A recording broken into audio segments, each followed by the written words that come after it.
Clark Wolf. I'm the MC here on the main stage all weekend long. Are you all having a good time?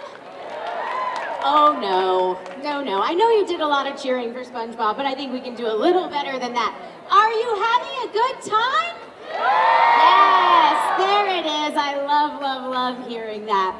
All right, well, our next panel, let's keep our love for animation continued because Call Me Beat Me, it's a Kim Possible reunion. She's been on this stage all day long, so let's welcome back your moderator, third time's a charm, for London Jackson. Put your hands together.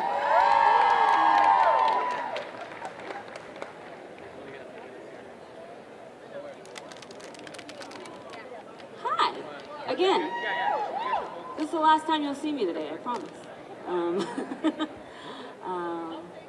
I am very fortunate to have done the Steven Universe panel, the SpongeBob panel, and this one I'm so excited for because I grew up watching this show. It's still one of my favorite Disney Channel shows. I mean, you guys love Kim Possible, right? How can you not? So I am very glad to bring to the stage both the voices of Kim Possible and Ron Stoppel, and that is Christy, Carlson, Romano, and Will Friedle.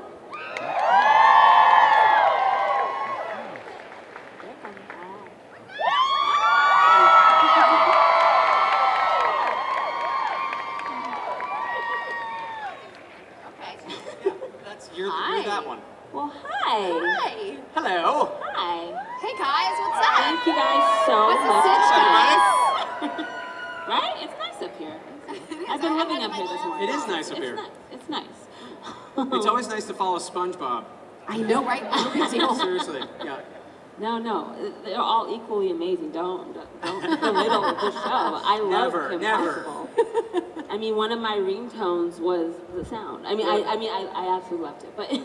But talking about your characters, I mean, both Kim and Ron, they were dealing with the trials of high school and adolescence, but then still beating up bad guys, and it's kind of a split life. When you were voicing the characters and bringing them to life, did a little bit of you come out in these characters, and how did you kind of find the voice and persona of your characters and did you relate to them since they were kind of dealing with issues? Yeah, great. Yeah, for sure. Good answer. Yeah. Great. I heard that. Yeah. Running on very little sleep. I think so. I mean, I was definitely around the age of Kim when we were filming it originally. Right. And so I feel like we were kind of dealing with some of the same issues, and I know that Bob and Mark would kind of chat with me sometimes about just life, and they're such great guys that they would always, talk to us, and they would always talk to me like another adult. They wouldn't talk down to me like just some kid. So they were really great about listening to that, and I think that they played to my strengths if they wrote anything related to me. Mm-hmm. So yeah, I think Kim definitely has a lot in common. Yeah, Ron was like kind of the dork in high school, and so was I, so that worked out very well. And I think it gave everybody hope when he finally got the girl. So that was awesome. It made me realize there was no such thing as levels. Like, she's not on your level. Like, no, put your mind to it. You can accomplish anything. So that was a good thing. I liked when they finally got together. Yeah. Well, one of the things that I suppose I didn't appreciate while I was watching the show when it originally aired was that the show was very aware of itself. It was aware that it was a parody of like the James Bond films and the spy, and I think that's kind of missed on maybe kids. When you were doing the show, did you kind of realize that, and how did you kind of make that into the storylines and kind of voice your characters, and knowing that, oh, we're kind of laughing at ourselves, but we still want it to be a fun kids show too. It's kind of both for kids and maybe adults watching. I think Will definitely had the opportunity to do fun stuff like that, with the Fearless Ferret episode, which is one of your favorite episodes. Yeah. Yeah, with Adam West, with the great Adam West. Yeah, it was awesome. So, yeah, we got to do a lot of that stuff. It's also, I think, no matter what show you're on, if the writing is there, then it's a show that if you watch it as a kid, you get one thing. If you watch it as a teenager, you get something else. If you watch it as an adult, you get something else. Right. I think Kim Possible was a lot like that. I think Boy Meets World was a lot like that. Where, it did. It meant, and even Stevens, I think, was a lot like that too. You know, it's you Name can dropping left and yeah, right. it's true. But no matter when you watch it, you kind of get something that you missed. I've talked to a lot of adults that watched like Kim Possible or Boy Meets World that said it's a lot racier than I remember because it just kind of went over my head as a kid. Exactly. And that's what's become so cool about it. So I think great writing always endures, and something like Kim Possible, especially Mark and Bob, were just so good that picking up on the James Bond tropes or that kind of stuff and playing with them was something that they really loved to do. For sure.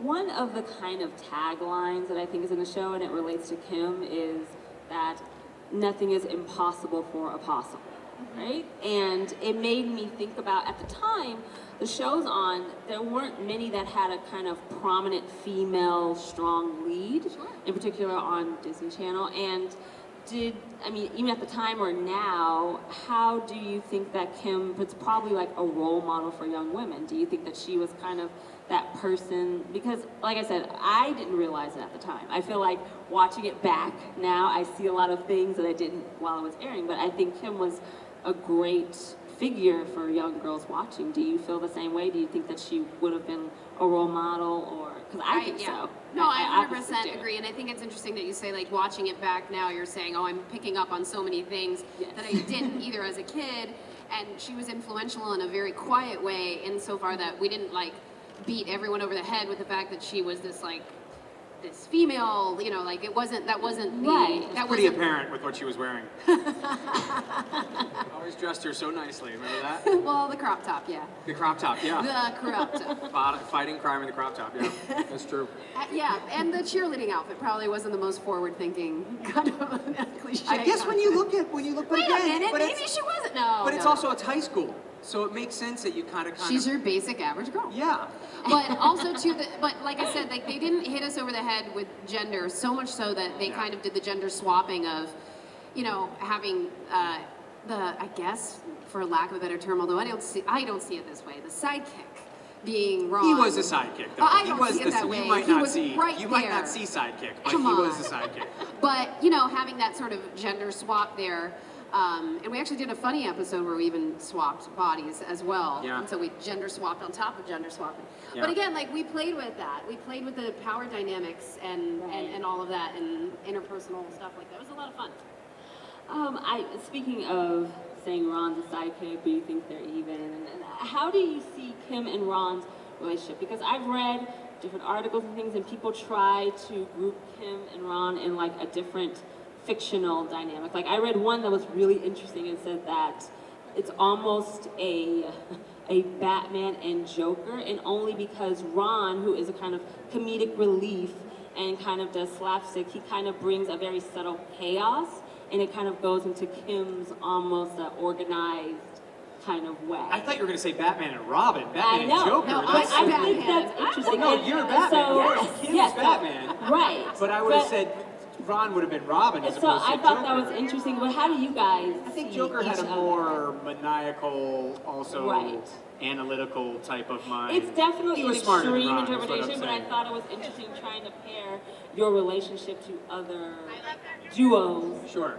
So I just wondered how you guys saw There's a lot of Kim really and Ron's great. relationship. There's like a lot of great fan fiction out there as well, right? Like For the alternative Shigo Kim Possible love thing going Oh on. yeah, there's some. I'm curious as to the websites you're going to, but Yeah. Well, yes, there are definitely some they're sent to me. Okay. some I don't know. fanfic stuff. Oh yeah, there's. I was typing in something else and it just popped up. Yeah. No, but I mean, people always take it and run with it. Yeah. But no, I think their dynamic was really interesting because they were always there supporting each other, and the fact that she was a woman or a girl and he was a man or a boy, it just didn't matter. They had each other's back no matter what. So I think that was more important than anything else. But I can see how especially for young girls watching the show, to be able to turn on and see a show where it is a young woman who is taking control of everything around her, and then also going and fighting crime would be pretty empowering. So it'd be awesome. Oh, no, I agree. So I wanted to briefly bring up the live action movie that came out this year on Disney Channel. And I know that for many people who voice characters or play parts, they're very attached to the roles, and seeing anyone else be that role. It's personal to them. Do you have that connection with the characters? Do you feel almost territorial in a sense? Because I know some actors, I've talked to so many people that are like, oh yeah, that's my character. Do you have that? Or are you like, no, go far and like other people do these characters and bring it back to life? Because I was excited that Kim Possible even was a movie, that they brought it back for a new generation. And, so, but what do you think about that? I mean, I have a very, very, very, very small part you of do, it. you have like and a if you blink, cameo. you will miss me so much so that I don't think most people know I'm in it. So, but I have a small little thing. You know, I definitely think that the guys that directed it were big fans, and they were trying to bring the world to life. And in a lot of ways, I think they succeeded. Certainly with the production design, I think you could literally hold up a picture to our, you know, the sets and some of the costumes, and it's very much a very vivid, beautiful interpretation of, you know, it's a very different medium. Taking something from animation to live action, it may work, it may not. It may be for you, it may not. It's just, and it's also a very different time. You know, like when we came out, it's just a different time. I mean, they changed the communicators, now it's a hologram, so they did a lot of different tweaks and updates. Right, that's really interesting. If the animated show was airing now in 2019, like what would you think the major themes and different things would be different from when it was you mean if they on? rebooted as an animated show? Yeah. With us as the voices? What do you think would be the big differences in tone and theme and gadgets? Oh, it should be the same, no? Right? Don't you think? You think it would be I the think same they'd or a have little to hit different? on some new themes and some new tones coming, you know, going on. But I think overall, for the time, it was a very progressive show. No, definitely. So I think it would try to lead the way for that as well. And going back to the live action film, I'm glad they cast Sean to play Ron. I love Sean. I'm sure he was wonderful. I never saw it.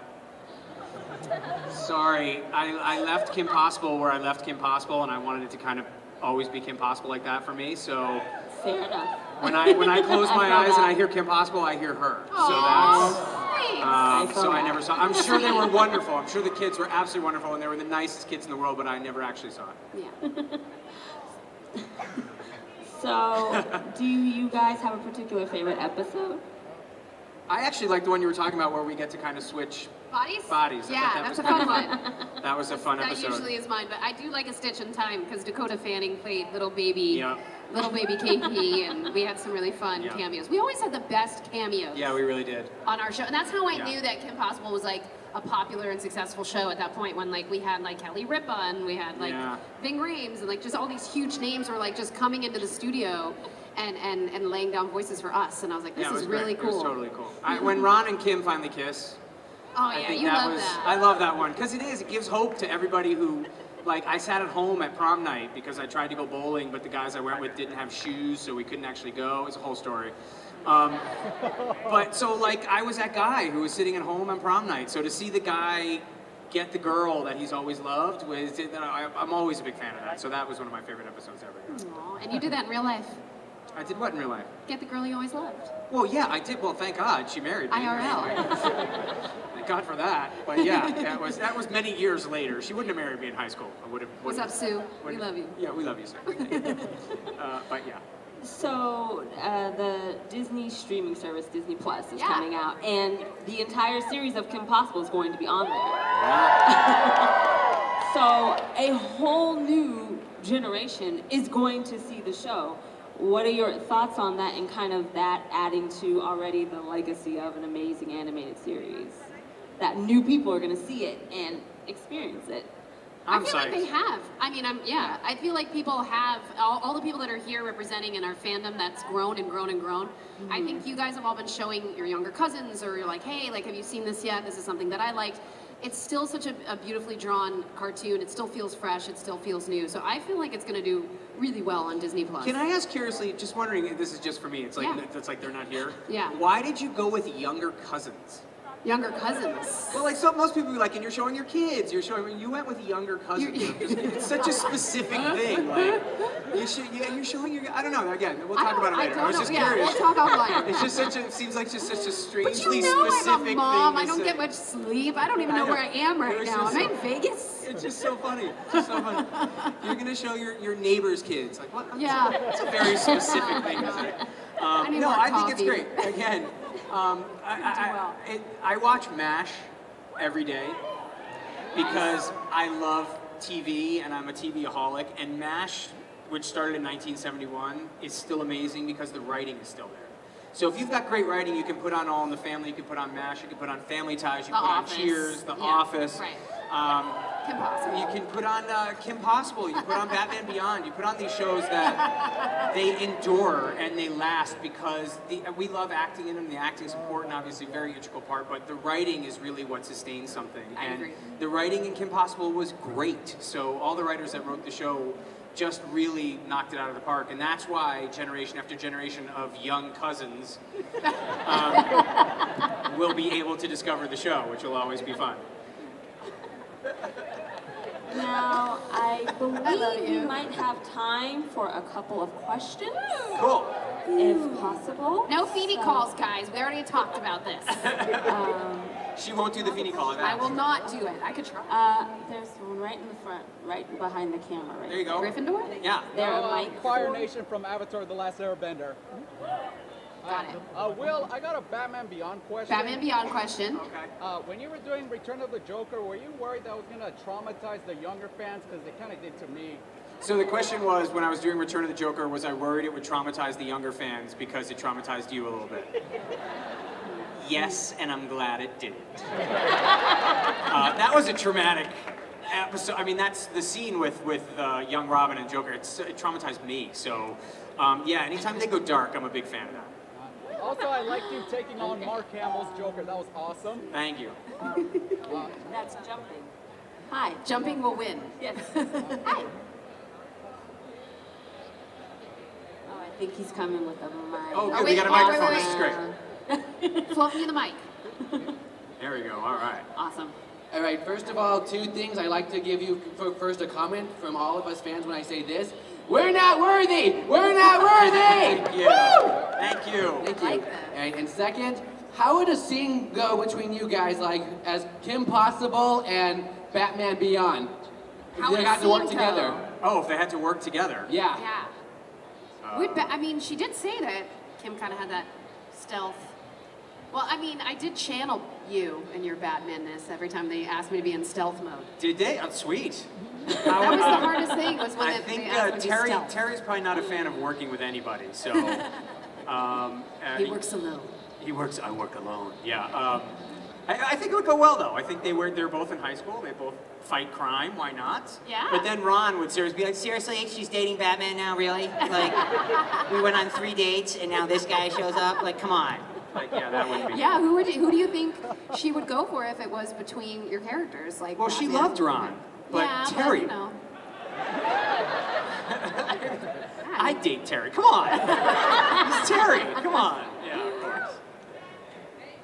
Well, since this turned into a Batman Beyond Q&A, I just wanted to ask, do you prefer one character over the other? Do you prefer Ron over Terry, or do they both give their own? They're both. It's the two sides of the coin. You know, it's two guys with tremendous hearts who really want to go out and do the best they can. So, you know, one of them is the Disney wacky version, and one of them is the version that got me dates. So. It's pretty cool to be able to walk up to a woman and say, I'm Batman, and not be lying. Right? So, hey, got my wife. Worked like a charm. So it was great. Okay, a couple more questions. You in the front. Yes, I think the mic is traveling to you. We gotta get it back too. Well, that might be harder. Hi. Hi. I love you all, by the way. I'd like to just very quickly point out that I think, unless I'm seeing things, is there Plays with Squirrels right behind you? There is. The Secret of Life by Plays with Squirrels from Boy Meets World standing right behind you. Nice cosplay. That's awesome. I'm sorry, what's your question? I can't tell if I just see him everywhere now or it's quite possible. One of my questions would be, what was like your favorite like line or sound effect you've ever done for Kim Possible, or even like Batman? What's the strangest No, your favorite line. line? Yeah. Oh, Line yeah. or No, it's sound. definitely what's a sitch. What's the sitch? What's the good one? Yeah. Hey, Wade, what's Fair. the sitch? Nice. Yeah. I think Ron Stoppables "Never Be Normal" was something that always stuck with me. So I thought that was a good one. We got a jump. We got a Yeah, jumper. he's Yeah, jumping he in the has back. been jumping, and We got a I jumper. told you jumping would He pay either off. has a This very is- important question or awesome calves. Yes. So I we bet he got a doesn't jumper. need a mic. If you can come, yes. Hey, walk up. Walk up, guys. Guys, walk up.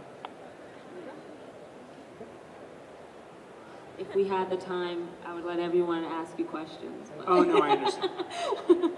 Hello. Hello. Hi. My question is, what do you think Kim and Ron would be up to doing today? Yes, great question. I think raising their kids. We've talked about that. I Yeah. think they're probably married and they're raising their children. And they have twins, right? Did we say they had twins? We Yes, kind of made 'cause up it- our whole story. Because we get asked this a lot. We get asked this a lot. So they have twins Yeah, because, that you know, are it's learning to fight crime love slowly that. but surely. Ron is also an actuary, like his dad. Oh, yeah. Yeah. Really? Yeah. Well, that's what he's good at. Okay. But he fights crime on the side. So yeah, I think that's exactly what they'd be doing, be raising their kids. I love that. What would my day job be? But you'd be something like a brain surgeon or something totally overachieving. Absolutely. Absolutely. Or brain just a surgeon mom. Or Mom's like, somebody else. I did 2 brain surgeries today, and I'm going from there. No, because you'd also be the awesome mom, and you'd be the kid fighting the crime, and you'd be everything. I Yeah. love that. Yeah. Let's please have that happen. There's one right here. yeah, I think we have time for one more question. So, yes. Hello there. I got questions for you. How would you like it if Dr. Dragon will team up with Dr. True Brains from Word Girl? I don't know that one. I don't know that one either. I don't know that one. From which girl? Bird Girl. Bird Girl. World Girl. World Girl. World Girl. World Girl. Yeah. Oh, I don't know that one don't enough. play that. But I think anybody that Dr. Draken teams up with is It's gonna go bad. not It's going to be go happy bad. with that team up. Yeah, pretty much. Last question. I mean, he's jumping all the way over here. We didn't really get over Yeah. here. I know. I see We her. see She's Kim beautiful. Possible right there. She's So- gorgeous. All right, so first of all, I just want to say I'm a big fan of both of you, even Stevens and Boy Meets World, especially the Feedy Call. Thank you. You're Which is welcome. not happening. Don't happen. All right, my question is, which do you guys actually enjoy more, playing Ren Stevens and Eric, or Kim and Ron? Ooh, tough call. I think Kim. Yeah, you have more fun playing Kim? Yeah. I think Kim I mean, it's hard because my character, Ren, I've been very blessed with having some really great, strong, type A female empowerment characters I've played. But I don't know, Kim just had more fun. So there's that. Yeah. It's a tough call. They're both such wacky, fun-loving, awesome kind of guys. I didn't have to stay in shape when I was playing Ron because you just have to use the mic, so that's a lot better. But as for fun, it's like which roller coaster is more fun? I mean, they're both great. You know, I had a blast. Yeah. I don't do that. The Feeny Call, I passed the Feeny Call on to the girls on Girl Meets World, so you have to ask them. It's officially theirs now. Yeah, officially theirs. People went, aw. I know. It's true, though. Well, I think we are out of time, but I just want to say that the show is amazing. It still is amazing, and I'm Thank so you. excited for more people to discover, and I wanted to thank you, too, for coming and talking about the show, because Bear loves it. We love honestly. you guys. Thank you guys so much. So thank you all so much for Appreciate it. coming Thank to you. the Kim Possible Panel. Thank you. Thank you guys so much.